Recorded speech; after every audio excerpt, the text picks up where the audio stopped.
আসসালামু আলাইকুম গাইস, আশা করি আপনারা সবাই ভালো আছেন। আপনাদের মাঝে আমি নূর আমিন নতুন ব্লগ নিয়ে হাজির হয়েছি। আপনারা দেখতে থাকুন। এই মরুভূমির মাঝে আমরা তো চলে এসেছি। প্রথম ভিডিওতে আপনারা একটু ক্লিপ দেখে ফেলেছেন যে কি ভিডিও করতে চলেছি, কোন ব্লগ নিয়ে আমি চলে এসেছি। আপনারা যদি আজকে ভিডিওটি যদি না দেখেন পুরাই মিস করবেন। আপনারা জানেন মরুভূমির জাহাজ কাকে বলে? মরুভূমির জাহাজ আপনারা যদি 90 দশকে পড়াশোনা করে থাকেন অথবা বইয়ে পড়াশোনা করে থাকেন, মরুভূমির জাহাজ কাকে বলে? মরুভূমির জাহাজ বলা হয় উটকে। সেই উটকে আমরা দেখাতে চলেছি এই ব্লগ ভিডিওর মাধ্যমে। এখানে শূন্য মরুভূমি, এই মরুভূমির উত্তপ্ত তাপমাত্রা, প্রচণ্ড গরম, আর এখানে মরুভূমির বালু মাটি হচ্ছে প্রায় লালচে বর্ণের। এই বালু মাটির ভিতরে মনে করেন তাপ সৃষ্টি হয়, গরম সৃষ্টি হয়, আর এই গরমের মাঝে আছে এখানে মরুভূমির জাহাজ, বালুমাটির জাহাজ যাকে বলা হয় উট। এই উটকে মরুভূমির ভিতরে পালা হয়। দেখুন উটগুলো মাশাআল্লাহ বিশাল বড় বড় আকারের।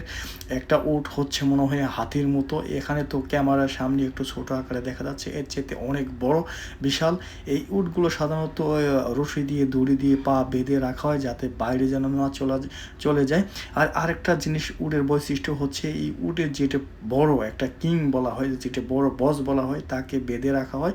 সে যদি উটের দল থেকে চলে যায়, সব উট তার পিছে পিছে চলে যাবে। এর জন্য বড় উটকে, তাদের বসকে বেঁধে রাখা হয়। এখানে আমি যখন ক্যামেরা নিয়ে চলে আসছি, উটগুলো আমার সামনে চলে আসছে। উট কিন্তু একটা জিনিস ভয়ানক আছে, আপনারা হয়তো জানেন কি না।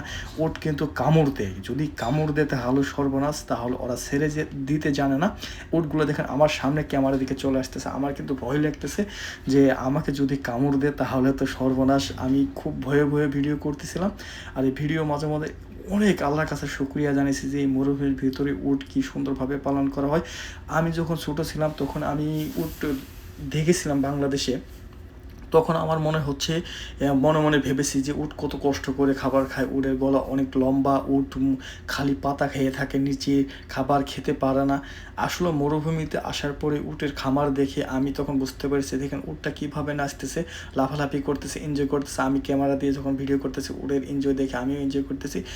আমি ওই যে আরেকটি কথা যেটা বলতে চাইছিলাম, উটের যখন আমি মরুভূমিতে এসে দেখতে পেলাম যে উট না খালি গাছের পাতা না, ঘাসও খেতে পারে গরুর মতো করে, ঘোড়ার মতো করে। উটের খাবার পানি দেখেন কি সুন্দর পাত্রের ভিতরে রাখা আছে। এদেরকে আরবিক বরসিন খাওয়ানো দেওয়া হয়, এই বরসিন খেয়ে বেঁচে থাকে। আর এবং এই উত্তপ্ত মরুভূমির ভিতরে যেগুলো ঘাস হয়ে কাটা হয় এগুলো খেয়ে থাকে। এই উটটা আমার সামনে চলে আসছে, ক্যামেরার সামনে একদম নিকটতম। এরা কিন্তু এদেরকে ঘের দিয়ে রাখা হয়েছে কাটা তারে বেড়া দিয়ে, যাতে উটগুলো যেন বের হয়ে যেন না যায় রাত্রির ভিতরে। আর দেখেন এগুলো উটের বাচ্চা, এগুলো উট আপনার যেটা মেন মা বাবা তাদেরকে বেঁধে রাখা হয়েছে। তারা বের হলে পরে বাচ্চাও এখানে বের হয়ে যাবে। উটের বাচ্চা এখানে একটা সামনে দেখা যাচ্ছে ছোট, তার মার সঙ্গে দাঁড়িয়ে আছে। আমি এই উত্তপ্ত মরুভূমির ভিতরে যে আমি মুগ্ধ হয়ে গেলাম যে উটকে কি সুন্দরভাবে শূন্য মরুভূমির ভিতরে রাখা হয়েছে। দেখেন আশপাশে বাড়ি ঘর দিয়ে আর কিচ্ছু নেই, এখানে উট রাখা হয়েছে। এখানে মনে করেন আমাদের বাংলাদেশের মতো যদি রাখা হয় তো মনে করেন চুরি করে নিয়ে যেত। এখানে চুরি করার প্রশ্নই আসে না। আর এখানে লোকজন নাই, শূন্য, শুধু শূন্যতা। তারপরে এই শূন্যতার মাঝে অনেক তৃপ্তি আছে যা আমি আপনাদেরকে বোঝাতে পারবো না। আমি মুগ্ধ হয়ে গেছি। উটের দুধ, অনেক দুধ হয় উটের বাচ্চাগুলো দেখেন কি সুন্দর কিউট, একদম কিউটের ডিব্বা মাশাআল্লাহ। উট কিন্তু মরুভূমিতে অনেক স্পিডে দৌড়াতে পারে, অনেক স্পিডে। তবে উট যদি কামড় দেয় তখন ছেড়ে দিতে পারে না। এই উটের আপনাদের কাছে কেমন লাগতেছে ভিডিওটি? আমার কাছে দুর্দান্ত লাগতেছে। আমি ভিডিও যখন করেছি তখন আমি মুগ্ধ হয়েছি।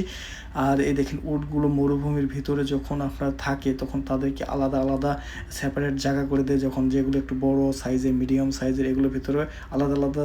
আমি এখন ক্যামেরার সামনে চলে আসছি, দেখেন আমার সামনে উটগুলো সেলফি নেওয়ার জন্য প্রস্তুত হয়ে গেছে। আর আমিও ভিডিও করতেছি। আর ভিডিও করে করে আমি আপনাদেরকে দেখানোর জন্য এই ভিডিওর সঙ্গে আছি। আর আপনাদের কেমন লেগেছে ভিডিও অবশ্যই কমেন্ট করে জানাবেন। ধন্যবাদ, সবাই সাবস্ক্রাইব করবেন।